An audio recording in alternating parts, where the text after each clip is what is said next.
গিয়েছিলাম সঙ্গীতার, এই কারণে গিয়েছিলাম আসল বিষয়টা কি, কেন নবম শ্রেণীতে পড়তে পড়তে সঙ্গীতাকে আজ বিবাহ করতে হলো এবং 4 মাস অতিবাহিত হতে না হতেই তার বিবাহ বিচ্ছেদ করলো।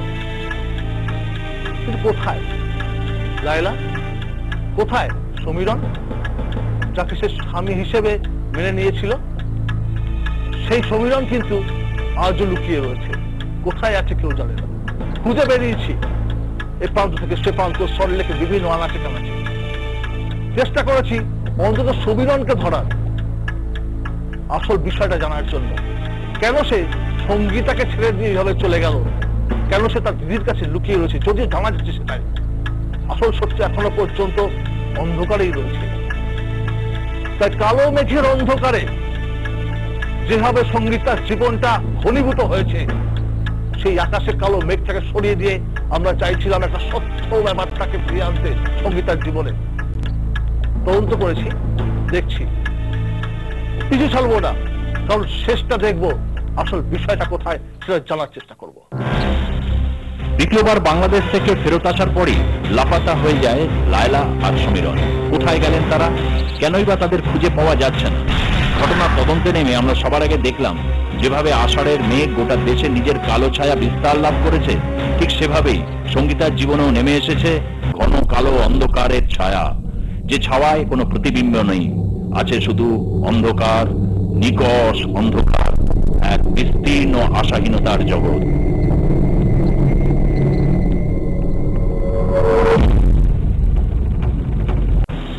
হরিশ নিয়োগী রোডে নিজের বাপের বাড়িতে রয়েছে সঙ্গীতা, খুঁজে বেড়াচ্ছে তার স্বামী সমীরণকে।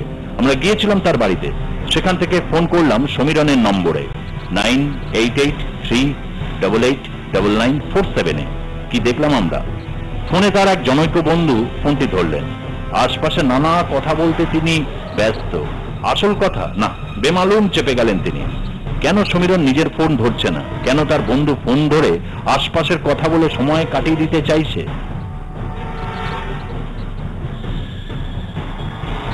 হ্যালো হ্যালো হ্যালো, হ্যাঁ, সমীরণ কোথায়? হ্যালো হ্যালো, সমীরণই তো বলছি। সমীরণ কোথায়? এটা সমীরণের গলা আমি বুঝি, সমীরণকে দাও, কেন? সমীরণকে ফোনটা দাও, বলো ওর বউ কথা বলছে। এখন নাই বা, কোথায় গেছে? এদিকে বেরিয়েছি, কোন দিকে বেরিয়েছে? রাস্তায় বেরিয়েছে। আচ্ছা তুমি কে ভাই? কেন? তুমি কে? কেন? তুমি কোথায় আছো ভাই? কেন? একটু বলো না। তুমি কি করে গেছি? আমি এমনি জিজ্ঞেস করছি তোমরা কোথায় আছো? হাওড়া। হাওড়াতে? আমি হাওড়ায় আছি। ও তুমি হাওড়ায় আছো, আর সমীরণ কোথায় আছে? আমাকে ফোন তো আছে, ওকে তো গেছি। সমীরণের ফোন তোমার কাছে কেন ভাই? হ্যাঁ? সমীরণের ফোন তোমার কাছে কেন? ওর কাছে তো থাকা উচিত। না না, সমীরণ কোথায় কোথায় কোথায় ঘুরছে? ওই হাবড়ার কোথায় আছে সমীরণ? ও বেরিয়েছে, কোথায় গেছে দেখি। কোথায় গেছে তুমি জানো না? না না, জানি না। সমীরণ আসলে সমীরণকে বলবি ফোন করতে, ঠিক আছে? কি খাওয়া দাওয়া হবে? চলবে না আমাদের? এবার তুই মার খাবি, একটা থাপ্পড় দেবো গালটার মধ্যে টেনে, জানোয়ার ছেলে। কেন?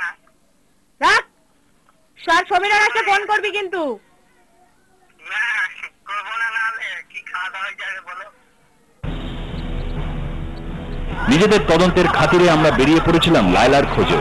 তিনি তার ফোন নম্বরটিও বদল করে নিয়ে এসেছে 9051978105 নম্বরে। কি হলো একবার একটু দেখে নিন। The Vodafone number you have called is temporarily out of service. Kindly dial after some time. আপনার ডায়াল করা ভোডাফোন নম্বরটি অস্থায়ীভাবে পরিষেবা বন্ধ করা আছে। অনুগ্রহ করে কিছুক্ষণ পরে ডায়াল করুন। দেখলেন তো, খোদ মুখিরানী নিজে ধরা দিতে চাইছেন না। তিনি কি লুকিয়ে রয়েছেন? তার সঙ্গে কি রয়েছে সমীরণ? গোটা ঘটনা নিয়ে সঙ্গীতা তার স্বামী বিধাননগর থানায় 498 ধারায় জিডি করেছে। তবে কর্তব্যরত অফিসার কি করছেন গোটা বিষয়টি নিয়ে? এক অতলান্ত নিদ্রাহীনতার মধ্যে তিনি যাচ্ছেন, না একটু উদ্যোগী হয়েছেন? দেখি গোপাল সাধুকা তদন্তকারী অফিসার কি বলছেন। সঙ্গীতা 498 এর কেস। হ্যাঁ, সেটা কি সবের এখন তদন্ত হয়েছে? লাইলার এগেন্সটে কমপ্লেনটা দিয়েছিল আপনার ওই সঙ্গীতা, তদন্ত চলছে, কোন রকম হেরাবুট পাওয়া যাচ্ছে না। পাচ্ছেন না কিছু? না। মানে যে কমপ্লেনটা করলো, মেয়েটাকে তাড়িয়ে দিল, তারপর ওদেরকে বলছে আবার কলেজের মানে মেয়েদেরকে নিয়ে এসে বিভিন্ন রকম ব্যবসা, ওইসবের কমপ্লেন আমাদের কাছে নেই, ওইসবের কমপ্লেন, লিখিত কমপ্লেন ওসব কিছু নেই। 498 স্বামীর অত্যাচার এইটুকু আমাদের কাছে বিচার্য বিষয়। মানে মূল যে মাথা, সেই মাথার বিরুদ্ধে কোনো অভিযোগ নেই? কোনটা এই যে লাইলার এগেন্সটে যে অভিযোগটা রয়েছে, 498 একমাত্র স্বামীর ওপর হয়, শ্বশুর শাশুড়ির উপর হয়, সেই একটু 498 ইনগ্রিডিয়েন্টস পাই, ওইটা দিয়ে ইনভেস্টিগেশন চলছে, কিন্তু স্বামী পলাতক। মাসালকে পাওয়া যাচ্ছে না, মানে ট্রেসারও পাওয়া যাচ্ছে না, কেসের তো চলছে, ফোনে পাচ্ছেন না, কোনোভাবে যোগাযোগ করতে পারছেন না। হ্যাঁ, তাই তো হয়ে যেতে, অ্যারেস্ট করে হয়ে যাচ্ছে। নিজের কাজ হয়তো ভুলে গেছে প্রশাসন, তবে ভুলতে পারিনি আমরা। যেভাবেই হোক আমাদের তদন্তকারী দল খুঁজে বার করতে চায় লায়লা সমীরনকে। তারা সমাজের যে প্রান্তে লুকিয়ে থাকুক না কেন, আমাদের প্রতিবেদন যদি কেউ দেখে থাকেন তারা অপেক্ষায় থাকুন, তারা সাবধান হন এবং পারলে চিনিয়ে দিন। সমাজের এমন ভিন্ন ব্যবসার সঙ্গে যারা জড়িত, যাদের নামে এইসব অভিযোগ রয়েছে, তাদের রেয়াত করতে চায় না আর প্লাস। সমাজের স্বার্থে